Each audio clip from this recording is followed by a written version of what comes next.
Today's topic is HTML tables. अब what is table? सबको पता है टेबल क्या होता है। Collection of row and columns. ठीक है, कैसा होता है टेबल? देखने में ऐसा होता है। एक टेबल ऐसा कुछ होता है ना? उसके पास रोज होती हैं, उसके पास कॉलम्स होते हैं, और उन कॉलम्स के अंदर कुछ इंफॉर्मेशन होती हैं। ठीक है, और कोई आपसे क्वेश्चन पूछे what is table, what is list, तो लिस्ट का क्या क्या था? एक इंफॉर्मेशन को सीक्वेंस में अरेंज करना इज अ लिस्ट। ठीक है, किसी भी लिस्ट को ऑर्गेनाइज वे में, किसी भी इंफॉर्मेशन को ऑर्गेनाइज वे में अगर आपने लिस्ट कर दिया दैट इज लिस्ट, या अरेंज कर दिया दैट इज लिस्ट। टेबल के साथ भी ये कहानी, किसी भी इंफॉर्मेशन को अगर आपने उसको किसी ऑर्गेनाइज वे में अगर आपने उसको टेबुलेट कर दिया इंफॉर्मेशन को, वो टेबल होता है। ठीक है, ऑर्गेनाइज वे में इंफॉर्मेशन को टेबुलेट करने को टेबल कहते हैं। ठीक है, अब टेबल सिर्फ इतना नहीं है, टेबल के अंदर कुछ प्रॉपर्टीज होती हैं। टेबल जैसे हर बंदे की प्रॉपर्टी है। ठीक है, मेरा नाम है, मेरी हाइट है, मेरा वेट है, तो हर किसी का अलग होता है, सेम नहीं होता। ठीक है, आधार कार्ड नंबर भी अलग अलग है। तो ऐसी टेबल के अंदर भी कुछ खूबियां हैं, कुछ विशेषताएं हैं, कुछ इसके एट्रीब्यूट्स हैं। ठीक है, सबसे पहले एक टेबल के अंदर रोज हो सकती हैं, ये रोज होती हैं। रोज के अंदर एक रो के अंदर 3 कॉलम हो सकते हैं, 3 से ज्यादा भी हो सकते हैं, 10 से ज्यादा रोज भी हो सकती हैं। वो आपके ऊपर है कितनी रो लेनी है, कितनी कॉलम लेनी है। ठीक है, उसके बाद आप देखो कि किसी आउटलाइन से ये अलग है। अगर ये सारी आउटलाइन ना होती तो ये जैसे नजर आता। ये आउटलाइन जो हमारी ये सामने आ रही है यहाँ पे ब्लैक कलर की, इनकी वजह से सारे के सारे सेल्स अलग हैं। इनको सेल्स भी कहते हैं, सेल। ठीक है, तो सबसे पहली चीज हमारे पास एक टेबल है, हमारे पास उसके अंदर रोज हैं, उन रोज के अंदर कॉलम्स हैं, कॉलम के अंदर इंफॉर्मेशन है। ठीक है, तो सेम यही चीज ना मैं लिखने वाला हूँ इसके पास। तो हमारे पास सबसे पहले क्या है? टेबल।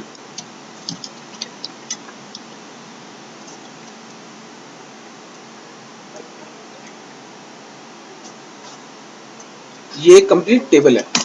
ठीक है,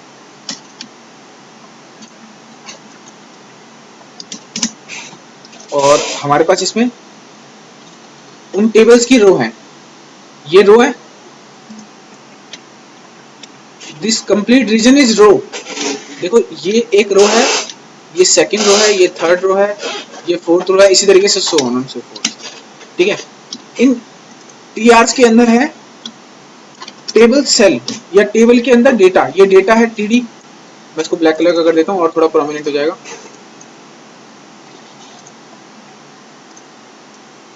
ये पहला टीडी, ये दूसरा टीडी, ये तीसरा टीडी। ठीक है, सेम एज इट इज यही कॉपी होकर पेस्ट हो जाएगा नीचे, तो सेम यही चीज सीरीज चलेगी, पहला दूसरा टीआर, तीसरा टीआर, चौथा टीआर, पांचवा टीआर। तो पहले टीआर के अंदर पहला टीडी, दूसरे टीआर के अंदर दूसरा टीडी, तीसरे टीआर के अंदर तीसरा टीडी। देखो सिंपल सा कोड है। सबसे पहले टेबल है, ये कंप्लीट टेबल को डिफाइन करता है। फिर टेबल की रो है तो टीआर कोड बन गया उसका, टेबल रो टीआर। और फिर टेबल के अंदर डेटा होता है तो टीडी टीडी टीडी। ठीक है, ये भी टीडी है, ये भी टीडी है, ये भी टीडी है। Table data simple. ठीक है, ये टेबल डेटा है, ये टेबल डेटा है, ये टेबल डेटा है, ये एंटायर पूरी टेबल रो है सेकंड वाली। ठीक है, अच्छा वैसे टीएच भी होता है, इसको टीएच कहते हैं वैसे सबसे ऊपर वाले को, अभी छोड़ो उसको। ठीक है, टीआर टीडी, ये समझ में आता है ये क्या कह रहा हूं मैं? इसमें किसी को प्रॉब्लम है कोई? नहीं है ना? ठीक है, अब हम आते हैं सीधा जंप करते हैं अपने, ये डेस्कटॉप पे फोल्डर है HTML टेबल के नाम से, ओपन करते हैं इसको, और मेरे पास इंडेक्स फाइल है। इंडेक्स फाइल पता है मुझे कौन सी होती है? मेरी HTML वाली होती है, और इसके अंदर इमेजेस का फोल्डर है। इमेजेस के अंदर कुछ नहीं होगा, but obviously index file home page बनता है। ठीक है, वो इमेजेस की रिक्वायरमेंट नहीं है अभी, तो इमेजेस मैंने नहीं ली। सिंपल है, अब इंडेक्स जो हमारा है उसको मैं राइट क्लिक करता हूँ और ओपन कर लेता हूँ नोटपैड++ से। मैं नोटपैड यूज नहीं कर रहा, नोटपैड++ यूज कर रहा हूँ। ठीक है, और मेरे पास ये सामने मेरा ओपन हो चुका है। तो हम लोग भी नोटपैड++ ही करना है। अभी नहीं यूज करोगे नोटपैड++। ठीक है, नेक्स्ट क्लास से करेंगे, आज की क्लास भी नोटपैड से जाने दो। ठीक है, और मैं इसको बड़ा कर रहा हूँ यहाँ पे। तो सबसे पहले क्या है मेरा doc type HTML start, HTML close, बस ये डिनोटेशन। अब ये डिनोट भी करेगा कि स्टार्ट ये बंद है या नहीं। देखो क्लिक करा, अगर मैं यहाँ से इसका क्लोजिंग निकाल दूं तो देखो क्लिक करा, देखो बंद नहीं है ना, तो दिखाया नहीं इसने बंद नहीं है। और अगर ये बंद होता तो आपको हेल्प कर देते, हाँ बंद हुआ है, हाँ बंद हुआ है, हाँ बंद हुआ है। अगर आप गलती से किसी को बंद करना भूल गए हो तो ये साइन नहीं देगा, वो वाला हाईलाइट कर देगा बंद हो गया, ये यहाँ पे बंद है, ठीक है। तो थोड़ी सी हेल्प ये मिलती है कि हाँ कोई बंद करना भूल गया तो ये बता देगा बंद नहीं है, ठीक है। तो ये हेल्प मिल जाती है आपको इस केस में। अच्छा, सबसे पहले मैंने बोला क्या, मुझे टेबल बनाना है, तो मैं क्या करूंगा, मैं टेबल बनाऊंगा। तो लिखा टेबल, क्योंकि जो हम बोलते हैं ना HTML के अंदर वही लिख देते हैं, सिंपल सिंपल टेबल बंद, ठीक है। एक टेबल स्टार्ट हो गया और वो बंद हो गया। अभी कुछ नहीं आएगा क्योंकि अभी कुछ डाला नहीं इसके अंदर, सिर्फ टेबल लिखा है, लिखने से कुछ नहीं होता, इसके अंदर आपको बताना पड़ेगा क्या क्या है। अब टेबल के अंदर रोज होती हैं, सपोज मैं जो टेबल बनाने वाला हूँ उसके अंदर कुछ इस तरीके से होगा वो।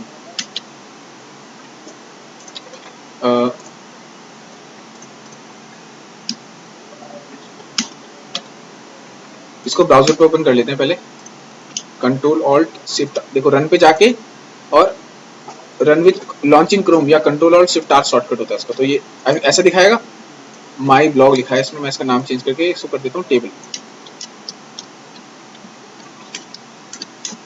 सेव इट, रन करते हैं।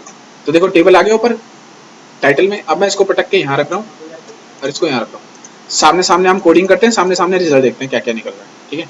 सबसे पहला काम टेबल बनाया, तो अभी कुछ नहीं आएगा क्योंकि भाई टेबल सिर्फ बनाया, उसके अंदर कुछ रखा तो नहीं है ना। H1 लिख दो, H1 के अंदर कंटेंट मत डालो, H1 कहाँ आता है, नहीं आता जब तक कंटेंट ना हो। तो टेबल मैंने बना लिया, लेकिन टेबल के अंदर अभी कंटेंट नहीं है।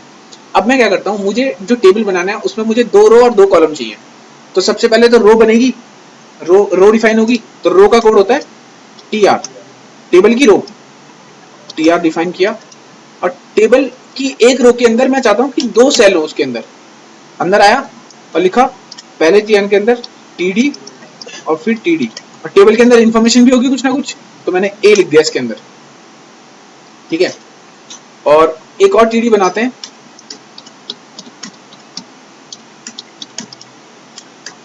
और इसके अंदर लिख देते हैं B, सेव करते हैं, एंटर दबाते हैं एक बार, एंटर। थोड़ा सा सिंप्लीफाई कर रहा हूँ कोड को, देखो टेबल स्टार्ट टेबल बंद, टेबल की रो स्टार्ट टेबल की रो बंद, टेबल के अंदर उसके TDs बंद। क्लियर है सबको इतना, ठीक है। एक रो नहीं, मुझे 2 रो चाहिए, तो मैं क्या करता हूँ, मैं इसी को कॉपी करके पेस्ट कर देता हूँ।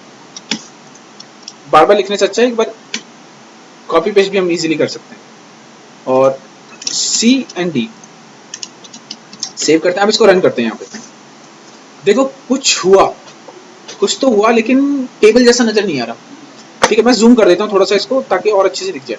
देखो कुछ तो हुआ है, लेकिन यार ABCD अरेंज तो हो गए, लेकिन यार ना टेबल बना हुआ आ रहा है, ना इनके बीच में बॉर्डर आ रहा है। तो बाय डिफॉल्ट आपका जो टेबल बनता है किसी भी ब्राउजर के अंदर, और उसको अगर आप इस तरीके से सिंपली कोड करके बना दो, तो उसका रिजल्ट ऐसा आता है, उसके ऊपर बॉर्डर नहीं आता, क्योंकि ब्राउजर उसको बॉर्डर नहीं देता बना के, ठीक है। ब्राउजर कहता है बॉर्डर अपने हिसाब से डालो, ब्राउजर कहता है बॉर्डर जो है ना वो अपने हिसाब से डालो, ठीक है। तो वो हमें डालना पड़ेगा। और किसी भी टैग के अंदर कुछ एक्स्ट्रा इन्फॉर्मेशन ऐड करते हैं, तो उसके लिए क्या करते हैं, एट्रीब्यूट लगाते हैं ना, नहीं याद है? एट्रीब्यूट किस लिए लगाते हैं, ताकि वो कुछ इन्फॉर्मेशन डाल सकें, कुछ एडिशनल इन्फॉर्मेशन दे सकें, कुछ स्ट्रेंथ ऐड कर सकें, कुछ नया डेकोरेटिव उसमें कर सकें। डिफॉल्ट सेटिंग क्या आ रही है, बॉर्डर नहीं आ रहा, डिफॉल्ट सेटिंग में बॉर्डर नहीं है, तो हम नहीं मानते डिफॉल्ट को, हम खुद से डाल देते हैं इसमें बॉर्डर। तो हम क्या करते हैं, अब बॉर्डर किस में डालना है आपको, बॉर्डर डालना है टेबल में, है ना। टेबल के तो बॉर्डर दोगे, तो कहाँ डालोगे आप, ना इसमें डालोगे ना इसमें डालोगे, आप टेबल में डालोगे उसको। तो ये एट्रीब्यूट किसका है, टेबल का, क्योंकि टेबल पे लगेगा, इस पे नहीं लगेगा, टेबल पे लगेगा। जाते हैं टेबल के अंदर और लिखते हैं बॉर्डर इज इक्वल टू, मुझे 1 पिक्सल का बॉर्डर चाहिए। सेव करते हैं, इसको रिफ्रेश करते हैं। बाय डिफॉल्ट वो 1 को पिक्सल्स में ही काउंट करता है, 1 पिक्सल। अब ये बहुत मोटा इसलिए आ रहा है क्योंकि मैंने कंट्रोल 0 नहीं कर रखा, ये है, ठीक है। अच्छा, अभी भी कुछ कहानी गड़बड़ है, मैं इसे जूम कर रहा हूँ तब ये ऐसा दिखाई दे रहा है, ठीक है। अब मैंने बॉर्डर 1 डाला, तो देखो बॉर्डर तो आया, लेकिन एक चीज और आई कि आपके अंदर जो सेल्स हैं उनके ऊपर भी बॉर्डर आ रहा है ना। देखो एक्चुअली में है क्या कि आपका जो एक सेल है, और आपका जो ये हमारे पास स्पेस दिख रहा है आपको, हर सेल के बीच में थोड़ा सा स्पेस है, ये स्पेस, ये स्पेस, ये स्पेस, ये स्पेस, ये स्पेस, ये space. By default browser cell space लेके आता है, ठीक है। ये सेल ही तो हुए। टीडी का मतलब क्या, टीडी का मतलब क्या, वो सेल, टेबल का सेल, टीडी मतलब टेबल डेटा या टेबल का सेल, वो वाला सेल। तो एक सेल ये है, दूसरा सेल ये है, तीसरा सेल ये है, चौथा सेल ये है।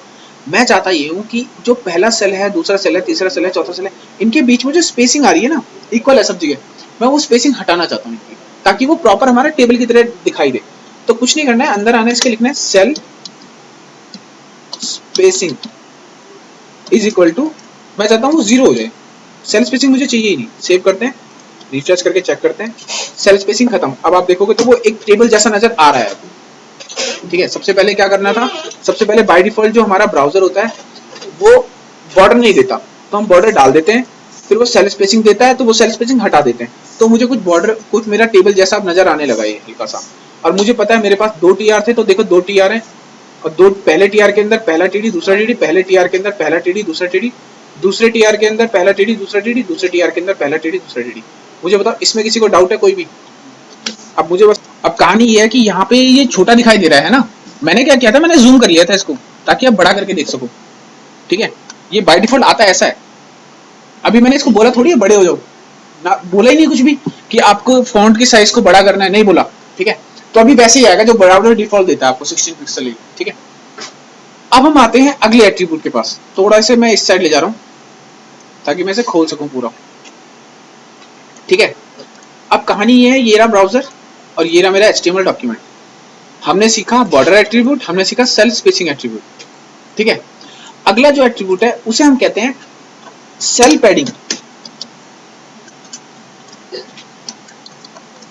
उसमें मैं लिख रहा हूं 20 पिक्सल। सेव करते हैं, इसको रिफ्रेश करते हैं। आप देखो थोड़ा सा स्पेस बना है ना, कहां पे बना, कहां पे बना, सेल पैडिंग दिया तो कहां पे बना। देखो ये जो सेल है, ये जो सेल है, इसके अंदर स्पेस अगर बनाना है आपको तो आप उसके लिए यूज करते हैं सेल पैडिंग। सेल स्पेसिंग और सेल पैडिंग दोनों अलग अलग चीजें हैं। पहली चीज देखो सेल स्पेसिंग क्या होता है, उसको देखते हैं। अभी आप देखो सेल के बीच में स्पेस आ रहा है, मैं पहले सेल पैडिंग भी हटाता हूँ, सेल स्पेसिंग भी हटाता हूँ, दोनों हटाता हूँ। सर हम बॉर्डर और सेल स्पेसिंग को पिक्सल में नहीं ले सकते हैं, ले सकते हैं, बिल्कुल ले सकते हैं आप। बहुत सारी यूनिट हैं, एक यूनिट नहीं है, वेब के अंदर बहुत सारी यूनिट है। पहले हम जो यूनिट बता रहा हूँ पहले उन्हें देखो। नहीं, आपने स्पेसिफाई नहीं किया था। अच्छा देखो सामने देखो, अब जो सेल है ना, इस डिफरेंस को पहचान लो एक बार। सेल के बाहर जो स्पेस ये दिख रहा है आपको, इसको हम कहते हैं सेल स्पेसिंग, और सेल के अंदर जो स्पेस है ए के साइड में, कंटेंट के बगल में, इसको सेल पैडिंग कहते हैं। किसी को डाउट है इसमें? तो सेल के बीच में जो है, कौन सा बीच, बीच में सेल पैडिंग ही तो हुआ, और ये सेल स्पेसिंग हुआ, ये सेल पैडिंग हुआ। ठीक है, और सेल स्पेसिंग, सेल पैडिंग के मैंने दिया cell spacing 0, cell padding 20। Refresh करते हैं तो आपका आउटपुट कुछ इस तरीके से आना चाहिए। ठीक है, किसी को डाउट इतने में नहीं है? अब मैं चाहता हूं जो मेरा टेबल है, ये टेबल, एंटायर टेबल, ये इसकी जो विड्थ डिफाइन हो रही है अभी राइट नाउ, वो डिफाइन हो रही है according to its content, according to its border, cell padding, cell spacing की वजह से, है ना। जो भी कुछ हो रहा है वो इनकी वजह से इसका विड्थ डिफाइन हो रहा है। अब मैं चाहता हूं जो इसका विड्थ है, जो इसका विड्थ है वो हो जाए 600 पिक्सल। मान लो 600 पिक्सल हो जाए। 600 पिक्सल समझते हैं सब कितना होता है? तो एक एट्रीब्यूट और मैंने ऐड किया, विड्थ 600 पिक्सल। सेव करते हैं, रिफ्रेश करते हैं, विड्थ देखो कितना हो गया, 600 पिक्सल। यहां तक होता है इसका ब्राउजर का, ये 600 पिक्सल हो गया। ठीक है, मैं चाहता हूं वो हो जाए 100 पिक्सल। सो 100 पिक्सल कितना होता है? इतना होता है, अकॉर्डिंग टू यू जितना डालना चाहते हो। मैं चाहता हूं वो हो जाए 50%, ब्राउजर का 50% इतना होता है। ठीक है, मैं चाहता हूं वो हो जाए 10%, ब्राउजर का 10%। तो ब्राउजर का 10% बनता है इतना, ब्राउजर का 90% बनता है, सॉरी इतना, 10% छोड़ दिया उसने। ठीक है, तो आप विड्थ को कैसे ले सकते हो? पिक्सल्स में भी ले सकते हो और परसेंटेज में भी ले सकते हो। तो मैंने अभी ले लिया इसको, मान लेते हैं 50%। सेव करते हैं, रिफ्रेश करते हैं। अब अगर मैं इस ब्राउजर को छोटा करूं तो देखो कितना हो गया, अभी भी 50 है। ब्राउजर कितना भी बड़ा हो, कितना भी छोटा हो, हमेशा 50% ही रहेगा आपका टेबल। ठीक है, तो परसेंटेज का एक फायदा हमें यहां पे मिलता है।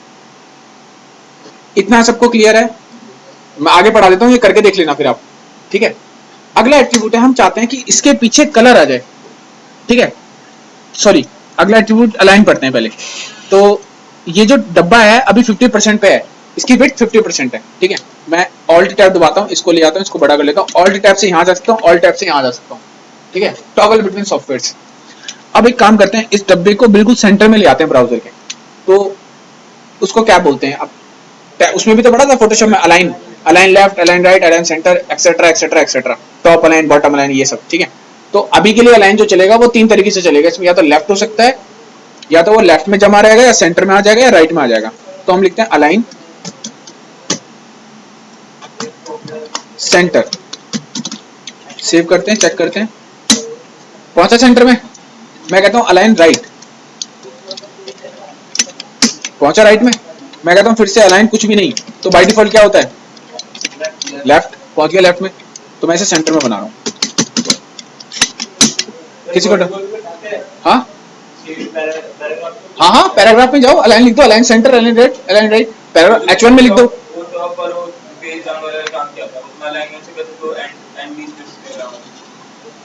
किसके लिए, ठीक है, वापस देखो। तो अलाइन में पता चल गया अलाइन क्या करता है। अब मैं आ रहा हूं अगले एट्रीब्यूट में। मैं चाहता हूं इस टेबल का कलर मैं रेड करना चाहता हूं या येलो करना चाहता हूं। तो अंदर आएंगे आप, इस टेबल के लिखेंगे BG colour is equal to yellow. और ध्यान रहे जो आपका BG कलर है, कलर में COU नहीं होगा, COLOR होगा। रिफ्रेश करते हैं और वो येलो हो गया। क्लियर है इतना, सिर्फ इतना करके दिखाओ पहले सामने कोड। दोबारा से टॉपिक पे आओ। अब जो BG कलर मैंने डाला है, इसकी पूरे कंप्लीट टेबल भी तो रखा है इसको, है ना, एंटायर टेबल पे वो BG कलर गया हुआ है। मैं चाहता हूं कि वो BG कलर टेबल पे ना हो पूरे, मैं उसे टेबल से हटा देता हूं। सेव करा तो वो टेबल से हट गया। मैं चाहता हूं सिर्फ वो पहले वाले TD के अंदर हो। तो पहला TD ये है, देखो पहले TR के अंदर पहला TD तो कौन सा हुआ, ये हुआ ना। इसके अंदर जाते हैं, अब पता है कहां पे जाते हैं, यहां नहीं जाते, यहां नहीं जाते, यहां नहीं जाते, हमेशा उसके ओपनिंग टैग के अंदर जाते हैं और उसके बाद जाते हैं, ऐसे ही हमेशा याद रखना है इसको। लिखते हैं BG colour is equal to red. Save करा, चेक करते हैं, रिफ्रेश। आप चाहो तो सबका अलग अलग कर सकते हो इसी तरीके से BG कलर डाल के, ठीक है। अब आगे देखो, अब सीन ये है कि मैंने मान लो ये इसमें मैंने BG कलर डाल दिया।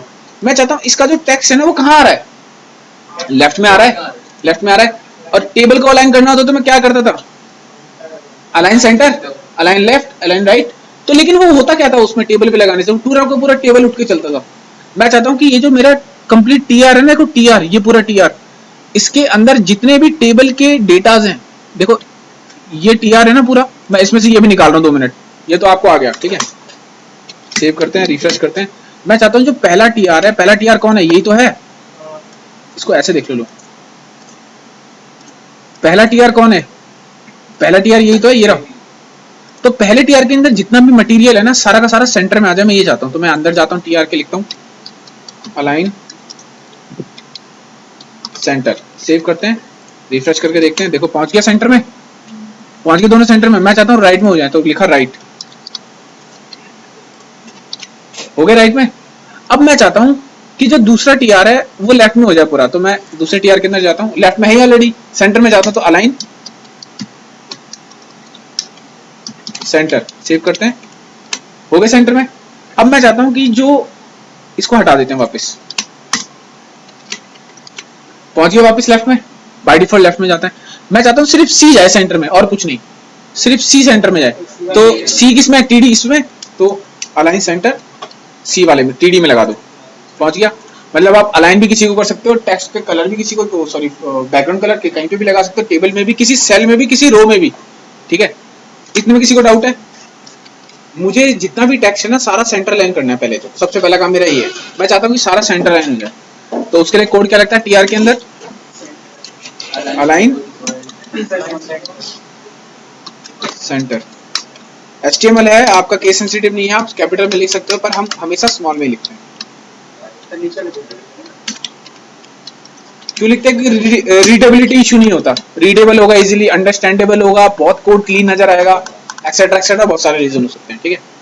अच्छा, मैंने क्या किया, मैंने इस तरीके से आपके 2 TR बनाए, 2 TR के अंदर फिर मैंने पहले TR के अंदर 2 TD बनाए, 2 सेल आ गए, दूसरे TR के अंदर फिर से 2 सेल आ गए, ठीक है। इतने में किसी को डाउट है?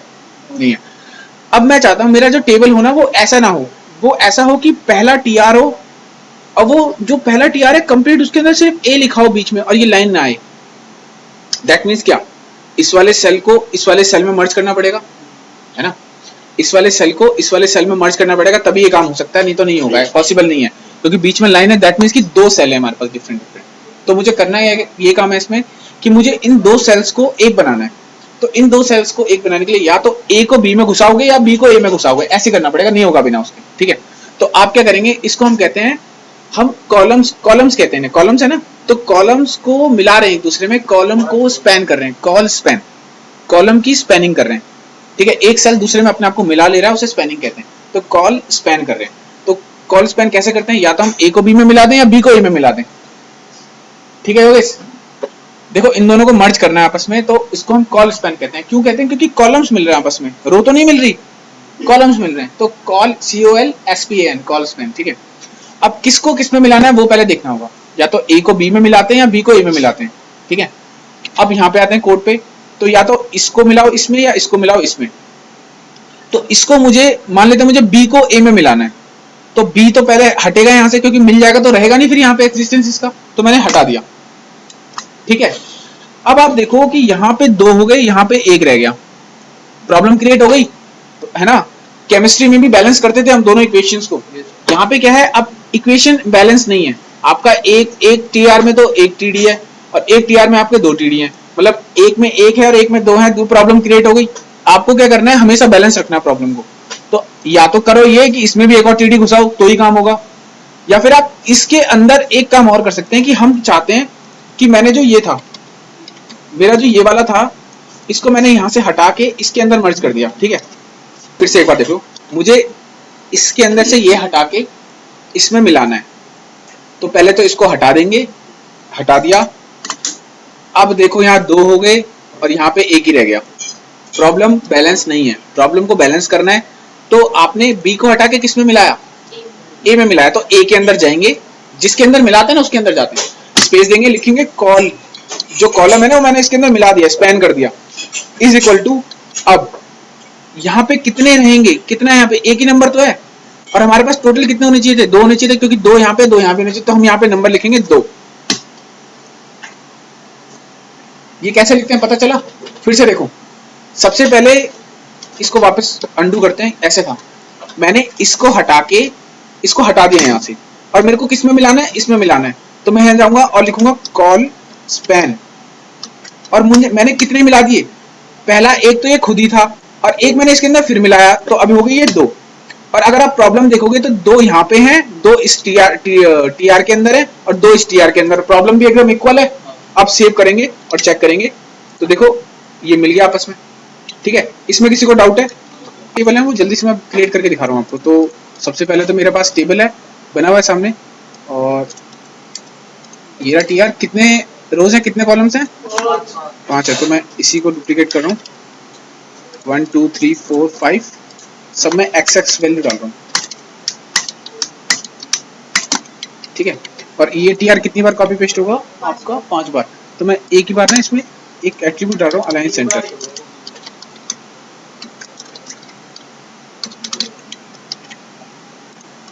कॉपी करा इस टीआर को, ये मुझे 5 बार चाहिए यहाँ पे, तो 1 2 3 4 5, ठीक है। सेव करते हैं, इसका आउटपुट कैसा आएगा, ऐसा आएगा, है ना। देखो यही तो है, सबसे ऊपर क्या लिखा है स्टूडेंट, और लेकिन सारे के सारे सेल मर्ज हो रहे हैं आपस में। तो अब देखो कहानी क्या है, सबसे पहले हम यहाँ पे आए, तो मुझे ये सारे के सारे इसमें मर्ज करने हैं, ठीक है। तो पहले तो 1 2 3 4 हटा दिए, 4 हट गए, ठीक है। अब देखो यहाँ पे लिखेंगे col span is equal to, अब नंबर कैसे डिनोट करोगे कि कितना लिखे हैं यहाँ पे, यहाँ देखो योगेश 1 2 3 4 5 यहाँ पे है, तो 5 यहाँ भी होने चाहिए, तो 5 यहाँ लिख दो, ऐसे लिख लो सिंपल सा, ठीक है। आप देखोगे तो मर्ज हो जाएंगे सारे, और एक्स की जगह आएगा स्टूडेंट, ठीक है, स्टूडेंट टेबल, सेव करा, चेक करा, देखो स्टूडेंट टेबल आ गया। अब एक चीज देखो, मैंने जो ये काम किया है, अब जो नीचे ना इसमें लिखा है विकास, सबके नाम लिखे हुए हैं, है ना। यहाँ देखो भाई, छोड़ दो जो कर रहे हो, नया टॉपिक पढ़ा रहा हूँ, ठीक है। जो ये नाम लिखे हुए हैं ये मैंने किस में लिखे हैं, टीडी में, है ना। अब नोटिस करो कि अगर मैं यहाँ पे ना एक कोड लिखता हूँ TH और इसको भी मैं TH बना रहा हूँ, दैट मीन्स कि इस तो टेबल रो के अंदर जो पहला वर्ड है ये वाला, ये टेबल की हेडिंग है, ना कि टेबल सेल है। काम ये बिल्कुल सेम टू सेम इसी की तरह करता है, बस ये TH लगाने से होता ही है कि आपका जो टेक्स्ट होगा ना अंदर वाला वो बोल्ड हो जाएगा और ऑटोमेटिकली सेंटर में हो जाएगा। ठीक है, TH लगाने से। हाँ, रिफ्रेश करते हैं, देखो हो गया बोल्ड और सेंटर में आ गया। अगर मैं अलाइन सेंटर हटा भी दूं ना यहाँ से, तो देखना वो वाला फिर भी सेंटर में ही रहेगा। तो ये क्या करता है, टेबल हेडिंग है। तो इस तरीके से इनके आगे आपको TH लिखना है, बस पहले पहले क्या आ गया TH, table heading, table data table heading. वो कुछ नहीं करता है, बीच में ले जाता है और बोल्ड कर देता है, सिंपल। ये दो टेबल देखना, इस टेबल में और इस टेबल में डिफरेंस है। कुछ डिफरेंस क्या है कि अगर मैंने यहाँ पे मर्जिंग करी है, देखो पहले तो हुआ ये कि ये टेबल में पहले 4 सेल थे, एक इधर था एक इधर था एक इधर था, यानी पहले TR के अंदर 2 TD थे, दूसरे TR के अंदर 2 TD थे। लेकिन इस केस में हुआ ये है कि आपके पास जो पहला TR था उसके अंदर 2 TD थे, उसका पहला TD को मैंने उसके सेकंड TD में मर्ज किया था। ठीक है, यानी कि फर्स्ट जो TD था मेरा, TD क्या, टेबल सेल टेबल डेटा है ना, तो उसका मर्जर कहाँ हुआ, पहले के अंदर ही। तो इधर से एक जाता है और इधर एक मिल जाता है, सिंपल। और काउंटिंग कितना डलेगा, बैलेंस करना है प्रॉब्लम को, तो 2 होगा। ठीक है, लेकिन इस केस में थोड़ा सा प्रॉब्लम है, इस केस में सामने सामने तो मर्जिंग नहीं हुई। वो मर्जिंग कैसे हो रही है, वो ऐसे इस रो वाइज हो रही है। ठीक है, ये तो कॉलम वाइज थी, ये तो कॉलम वाइज थी, ये रो वाइज है। तो इस केस में क्या होता है कि आपका पहले TR के अंदर 2 TD थे, दूसरे TR के अंदर 2 TD थे। तो जो पहला TR था, पहला TR उसके अंदर जो पहला TD था और जो दूसरा TR था उसके अंदर जो पहला TD था, वो दोनों आपस में मर्ज हो गए। ठीक है, ये वाला केस, जो पहला TR था उसके अंदर जो पहला TD था, दूसरा जो TR था उसके अंदर जो पहला TD था, वो दोनों आपस में मर्ज हुए। यानी कि कोड पहले ऐसे था कुछ।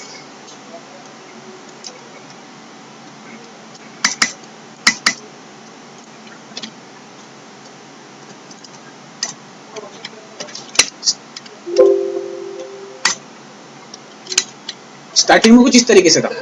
अब मैंने क्या करना है, यहाँ देखो, मुझे क्या करना है, मुझे पहले TR में से और दूसरे TR में से, पहले TR का पहला TD, दूसरे TR का भी पहला TD, दोनों आपस में मर्ज करने हैं। यानी कि क्या करना है, इसको इसमें मर्ज करना है या इसको इसमें मर्ज करना है, दोनों में से एक काम करना है। ठीक है, तो इसको करने के लिए हम क्या करते हैं कि अगर ये इसमें मर्ज हो गया तो भाई ये तो निकल जाएगा यहाँ से, है ना। और जब हम इसके पास जाएंगे तो इसको एक फालतू मिलेगा, यहाँ पे हम लिखेंगे रो स्पैन, कॉल नहीं रो, इस बार रो कर रहे हैं ना, और 2 सेव करते हैं, मर्ज हो गए। ठीक है, क्लियर है ये। अब एक बार इसका भी एग्जांपल बना के देख लो जल्दी से।